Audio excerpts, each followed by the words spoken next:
Para mí, el cargo de ministro de Transporte y Telecomunicaciones es una tremenda responsabilidad, el poder liderar y poder inspirar también en hacia dónde debemos movernos y cuáles son las acciones que tenemos que tomar para que nuestra movilidad, y aquí uno puede pensar no solamente en la movilidad de transporte de personas, sino que también de mercancía y carga, sea de la forma lo más eficiente posible en contextos urbanos que lo hacen extraordinariamente complejo. Esta se ha ido tornando de paso en una responsabilidad cada vez mayor. Son múltiples los desafíos que enfrentamos cuando estamos hablando de una mejor movilidad urbana. No solamente elementos elocuentes como por ejemplo la congestión vehicular, la contaminación atmosférica, el ruido. Hoy día se toma la agenda, ¿verdad?, el cambio climático y el impacto que tienen nuestros vehículos, la mayoría de ellos todavía combustión interna, en un fenómeno que amenaza más que a nosotros, amenaza también la vida de las generaciones futuras, porque es imposible no ponerse los zapatos de las futuras generaciones en un contexto en que la ciencia nos dice que estamos avanzando de una manera equivocada. Y que no solamente de una manera equivocada, sino que con consecuencias que podrían ser catastróficas. Ante ese escenario es imposible no detenerse y pensar. Y es impresionante que, a pesar de que las dimensiones del problema y las amenazas son múltiples, es notable como, y yo creo que en pocas crisis pasa eso, las soluciones están alineadas. O sea, hay una forma de plantear nuestra vida urbana que podría abordar todas esas crisis más o menos juntas. Es imposible no poner en contexto también el por qué vivimos en ciudad. No vivimos en ciudad para desplazarnos en vehículos. Lo vivimos en ciudad para poder tener pequeños espacios privados donde podemos estar con nuestras familias. Porque para eso viviríamos en el campo. Vivimos en ciudad porque existen economías de aglomeración que hacen que sea súper efectivo y eficiente vivir en ciudad, y porque lo que le da sentido y carácter a la ciudad no son los espacios privados, son los espacios públicos. Y resulta que la forma como han ido evolucionando nuestras ciudades en materia de transporte y movilidad hace que esas economías de aglomeración se vuelvan cada vez más inefectivas. Yo hoy día me vine en transporte público. Tomé 2 buses, el primero fenomenal, el segundo un desastre. Estuve 25 minutos sin verme nada, porque era un mar de autos, un mar de autos al llegar a esta zona. Y nos habla que tenemos un problema, es difícil construir ciudad en torno a un mar de autos. La calidad de la ciudad se vive en los espacios públicos, se vive en la calidad de las plazas, en la calidad de las aceras, en la calidad de las caminatas, en la probabilidad de encontrarnos de forma fortuita con alguien que eventualmente nos genera oportunidades de distintos tipos. Entonces es clave poder abordar este tema con todo el rigor que requiere cuando todos los elementos se juegan hacia el mismo tipo de soluciones. Hacia cómo usamos nuestra vida de forma más efectiva, cómo le damos más fuerza al transporte público, cómo le damos más fuerza a las caminatas, cómo le damos más fuerza a la bicicleta, cómo le damos más alegría a una ciudad en los momentos de encuentro, y eso exige hacernos cargo del elefante en la sala. Y el elefante en la sala es el automóvil. Pero es tan difícil de hacerse cargo, es tan difícil de decir, voy a agarrar el elefante en la sala. ¿Cómo desincentivamos nuestro automóvil? ¿Cómo hacemos que para lugares, vamos todos al mismo lugar, la gente quiera llegar aquí en auto? Aquí. Con líneas de metro, con líneas de buses, con un montón de gente llegando al mismo lugar, al mismo tiempo. Obvio que si venimos en automóvil esto va a ser un desastre. Y no es que estemos en un desastre, es que causamos un desastre. Mi amor, no estoy en el trancón, mi amor, soy el trancón. Estoy aquí haciendo trancón, feliz. En mi camioneta gigante, sentado solo en el solito, feliz. Es un desastre de proporciones, y eso es lo que tenemos que trabajar. Trabajar en cómo podemos desincentivar el uso del automóvil, bajar el uso del automóvil, para que surjan esas otras alternativas de mucho mejor estándar y que le van a dar sustentabilidad a la ciudad. Y fíjense, resuelve todas las dimensiones de un viaje. la contaminación, el cambio climático, el ruido, la congestión, el uso del espacio urbano, el ruido. En fin, algo que me tiene trabado 25 años. Y creo que es clave en ese sentido poder avanzar hacia esas ciudades más inteligentes. Y quisiera contarles que estamos trabajando en Chile en esa dirección. Estamos haciendo un esfuerzo por ir mejorando el transporte público, mejorando las condiciones para que sea atractivo de usar y para servir también a aquellas personas que lo tienen como principal modo de transporte. Ahora, es importante reconocer acá que ofrecer un buen sistema de transporte público exige recursos. Esto no se resuelve con un sistema de transporte público financiado con las tarifas. Si solo se financia con las tarifas, vamos a tener el sistema de transporte público que usted puede observar en el 95% de las ciudades de este continente, incluido muchas chilenas. Un sistema de transporte público con buses antiguos, un sistema de transporte público con conductores que trabajan muchas horas al día, más de lo razonable, un sistema de transporte público que se deteriora y que nadie lo elegiría si tuviese la opción. Por eso es tan importante poder entender como continente que el transporte público, para que sea de calidad, requiere un aporte sustancial de recursos, lo que lo transforma no en un gastadero de plata, lo transforma en una inversión social. En una inversión social en esa mejor ciudad que necesitamos construir. En una inversión social que permite sacar personas del automóvil y pasarlos al transporte público, que permite reducir, ¿no es cierto?, la congestión vehicular y hacer de nuestras ciudades más inteligentes, profundamente inteligentes. No solamente inteligentes a través de tecnología, que también es importante. Y por eso es tan importante, les quiero contar, y por eso estoy tan entusiasmado, voy a pasar de mi fase depresiva a mi fase entusiasmado.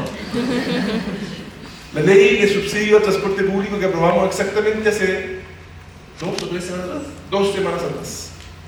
El martes antepasado, en el Congreso Nacional, se aprobó una nueva ley de subsidio al transporte público que garantiza por 8 años recursos para el transporte público en Santiago y en regiones. Recursos que, estoy convencido, van a permitir que esa mejor modernidad, que estoy seguro que ustedes que vienen del extranjero sobre todo, miran Santiago con admiración. No tengo ninguna duda. No tengo ninguna duda. El sistema de transporte público de Santiago es verdaderamente atractivo. Y eso es fruto de que por un montón de tiempo hemos venido invirtiendo en mejor transporte público en Santiago. Hoy día tenemos una red de metro con casi 150 kilómetros, con líneas sin conductor, con puertas de andén que lo hacen más seguro en todas las líneas. Y un sistema que no solamente está ahí con 150 kilómetros, sino que está en continua expansión. Hoy día estamos expandiendo una línea en 2 direcciones, justamente una que llega aquí al lado, la línea 6, y estamos construyendo una nueva, la línea 7, que va a pasar oriente-poniente por este sector, justamente por este sector. Y tenemos 2 más en carpeta que vamos a construir a continuación. Eso nos habla de el tipo de sistema de transporte público que estamos estructurando en torno a un eje clave que es nuestro metro. Pero no basta, porque el metro no llega a todos los rincones de la ciudad, y si tú vives a 1,5 kilómetros del metro, no vas a salir a caminar ese 1,5 kilómetros. Es clave poder complementar el transporte público como tal, como una red, como un sistema. Y por eso es que en Santiago hemos estructurado también una capitalidad y un complemento para el metro basado en buses, con un sistema de tarifa integrada, también un tren, y tenemos una línea de tren también suburbana hacia el sur, que son un poco más de 20 kilómetros. Y los buses, hoy día esta ciudad es la ciudad con más, y lo decimos con mucho orgullo, con más buses eléctricos del mundo fuera de China. Con más, de todo el mundo fuera de China. ¿Sí? Después.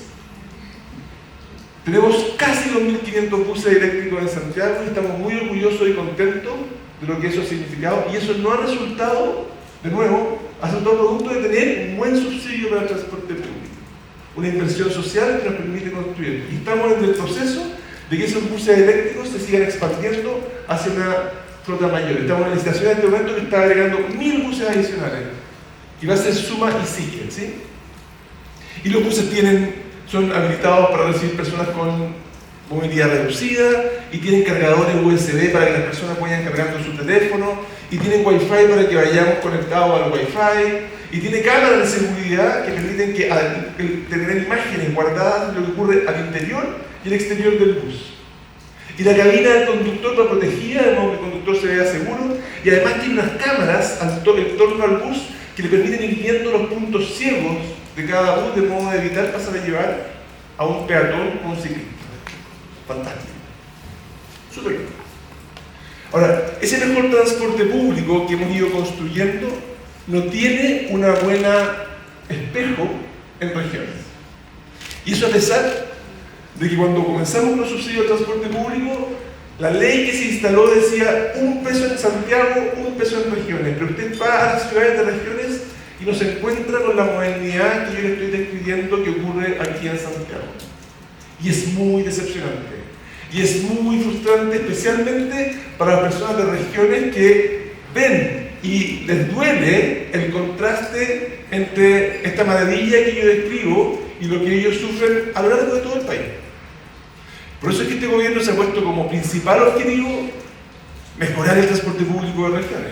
Pero eso, como yo les dije hace un minuto, exige recursos. Y por eso es que es tan importante lo que pasó hace 2 semanas atrás. Porque en la ley que aprobamos hace 2 semanas atrás, se le da contenido y fuerza a algo que antes había estado en la letra, pero no tenía músculo. Que era que cada peso en Santiago, 1 peso en regiones. Que parece poco para regiones, la verdad. Pero es un desde que no habíamos estado cumpliendo. Este es un país en que el 40% de los chilenos viven en esta ciudad. Son pocos los países tan centralizados, ¿no? 40% de la población en una ciudad. Pero así es aquí. Y por eso es que en general en Chile, cuando uno piensa en Chile, el foco lo puede tener normalmente en esta ciudad casi de inmediato. Y por la gente de regiones te va a decir, Santiago no es Chile.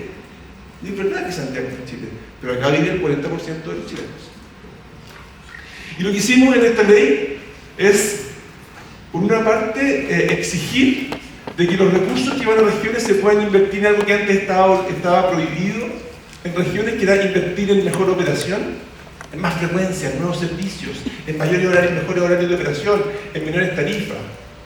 Y también, y esto también es muy interesante, hay un foco en ir renovando la flota, algo que ya ha ido pasando durante este gobierno en ciudades de regiones. Si usted va a Antofagasta, se va a encontrar con los primeros 40 buses eléctricos circulando por Antofagasta.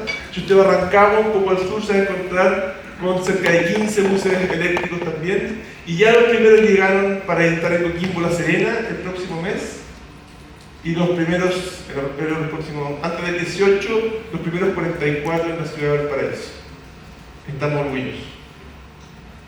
Y esto es un camino que estamos empezando, que tenemos compromisos en muchas otras ciudades. Espero antes de fin de año también estar en Colina con buses eléctricos.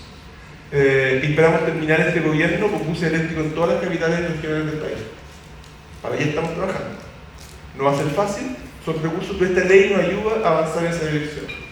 Y la ley nos permite una cosa que también es importante, que es levantar la mirada respecto solo del transporte público. Porque cuando conversamos dijimos, tenemos que hacer de nuestras ciudades más sustentables. Y la verdad es que las ciudades se juegan no solamente en el bus y el tren. Hay un montón de otros elementos que tenemos que mirar. Hay ciudades en nuestro país que han avanzado en una modalidad que no es común en otros países del continente, que es la figura del taxi colectivo, en que es un automóvil, en que es compartido entre varias personas y que tiene un recorrido fijo.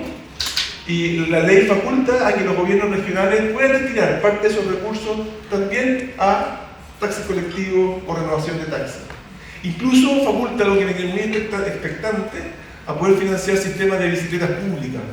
O sea, una ciudad pudiese decir, yo quiero tener bicicletas públicas en mi ciudad. Y ahí quiero poner el subsidio, ahí quiero poner mi inversión social. Y lo interesante también es que una ley que en un país tan centralizado como este pasa a confiar en los gobiernos regionales respecto de su capacidad de poder tomar y decidir bien esta ecuación. Voy a tener estos recursos y tengo que decir cuánto de buses, cuánto de trenes, cuánto de taxis colectivos, cuánto de operación, cuánto de renovación de flota, cuánto de tecnología, cuánto de bicicletas públicas. En ese sentido creo que es una decisión potente. Y estamos avanzando entonces en esa dirección, estamos expectantes respecto de lo que la ley de subsidios para el transporte público debiera generar. Creemos que es una muy buena noticia.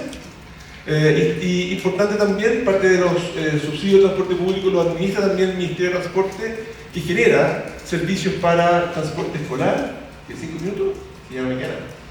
Transporte escolar, zonas aisladas, que un país que, por ejemplo, en todo el sector sur, como tenemos un país tan centralizado, igual que hay gente en las zonas rurales, y como son poblaciones muy poquito densas, jamás van a poder financiar, y en el caso de ingreso, financiar transporte público con sus tarifas. Y por eso es tan importante también salir como Estado ahí a llegar a esas zonas aisladas, a poner un bus que pasa una vez al día, pero es toda la diferencia del mundo. O una barcaza que permite que una isla donde vive gente pueda tener el contacto con el continente y salir a comercializar sus productos. Hacemos un gran esfuerzo en este país por poder brindar también esa movilidad que es financiada con los recursos de esta ley de subsidio de transporte público. Estamos entusiasmados, estamos contentos. Quisiera terminar, cerrar diciendo que tenemos que tener mucho cuidado de poner el foco solo en el transporte. Porque si ponemos el foco solo en el transporte, lo que vamos a estar haciendo es este esfuerzo por brindar sustentabilidad. Esto creo que es muy importante, y vuelve al tema del elefante en la sala. Vamos a estar tratando de corregir la ciudad insustentable que vemos. Tenemos una ciudad insustentable y estamos tratando de corregirla. Y pocas veces hacemos el esfuerzo de tratar de construir esa ciudad más sustentable que necesitamos que emerja. Una ciudad sustentable jamás va a poder construirse si la gente tiene que viajar 20 kilómetros para encontrar una oportunidad laboral o una oportunidad de estudio. Si son 20 kilómetros y más encima todos viajan en la misma dirección, nuestra línea 1 de metro, que mueve 45.000 pasajeros por hora sentido, igual sería un desastre. Porque la gente subiría en un rincón de la ciudad y iría aglomeradísima y llegaría finalmente a otra parte de la ciudad para bajarse. Y eso es lo que pasa. Versus una ciudad, como muchas ciudades desarrolladas nos están diciendo, y si avanzamos a ciudades en que la gente vive más cerca de donde trabaja o tiene más alternativas de estudio. Y por eso es que es tan atractivo, por ejemplo, el programa de mujeres conductoras. Hemos hecho el esfuerzo por incorporar mujeres a la conducción. Fantástico, el 10% de las conductoras en la ciudad de Santiago son mujeres en los buses, es un récord. Y estamos lanzados a que lleguemos a un 15% en los próximos años. Y vamos a seguir. Y la gracia que tiene es que esas mujeres conductoras viven cerca del terminal. Porque los terminales están en la periferia. Y esas mujeres que no tienen oportunidades laborales y que tienen una responsabilidad en el hogar, ven la conducción como la única alternativa, tal vez, de poder tener un trabajo digno y cercano y que les permita desarrollarse y poder hacerlo compatible con sus oportunidades laborales. Tenemos que ser capaces de poder llevar la ciudad más cerca donde las personas viven. Si la ciudad está lejos de donde la gente vive, esta ciudad jamás va a ser sustentable. Entonces, seguir corrigiendo esa ciudad mal estructurada es un problema. Yo no digo que sea fácil. Yo creo que es súper difícil. Pero creo que muchos de los incentivos que tenemos hoy día es para seguir desarrollando una ciudad hacia la periferia, seguir desarrollando loteos de agrado, de muy baja densidad, donde evidentemente todos van a salir en automóvil, donde evidentemente tu vida se estructura en torno al automóvil. Entonces me parece importante no perder esto de vista. Creo que es fundamental en el esfuerzo que estamos abordando, que estamos trabajando, el ponerlo arriba de la mesa como un desafío complejo y difícil. Hemos trabajado también en tecnología, porque vi además stands de tecnología afuera que me alegra un montón. A comentarles también que en materia de electromovilidad, como país estamos avanzando en hidrógeno verde. Y eso es como, así como hace 10 años, acá no había, bueno, menos, hace 8 años, 7 años, no había ni un bus eléctrico en esta ciudad. Hoy día tenemos 2.500. Y parecía inimaginable. Y había gente que decía, es una apuesta ridícula. Hoy día uno podría pensar que el hidrógeno verde se va a asomar como una oportunidad distinta tecnológica para una movilidad sin emisiones. Nosotros tenemos el compromiso de que en 2040 todos los buses del país tienen que ser cero emisiones. Y para allá estamos trabajando. Ese es el norte. Y un norte que trasciende gobiernos, administraciones. Estamos todos de acuerdo que tenemos que avanzar en esa dirección. Y estamos incorporando la tecnología de transporte público y hoy día con su app usted puede saber cuánto tiempo falta para que llegue a bus. Eso sí funcionó inmediatamente. El día que me dijo perfectamente cuánto faltaba, pero lo que no me dijo muy bien era el taco que tenía que pegar para llegar aquí. Pero muy bien, yo quisiera agradecerle este espacio, invitarlo a que tengamos una muy buena jornada, a que nos ayuden a seguir diseñando, pensando, trabajando, craneando esto tan difícil, porque es muy difícil, de cómo hacemos que nuestras ciudades sean ciudades más sustentables. Lamento pensar que esto requiere decisiones audaces, complejas, atrevidas y valientes. Y no solamente arreglos de esa ciudad compleja y de esa ciudad que está funcionando que vemos en todo nuestro continente. Exige tomar el espacio y destinarlo a aquellos modos de transporte que verdaderamente nos van a dar sustentabilidad. Y no es fácil, pero para ello tenemos que avanzar. Muchas gracias.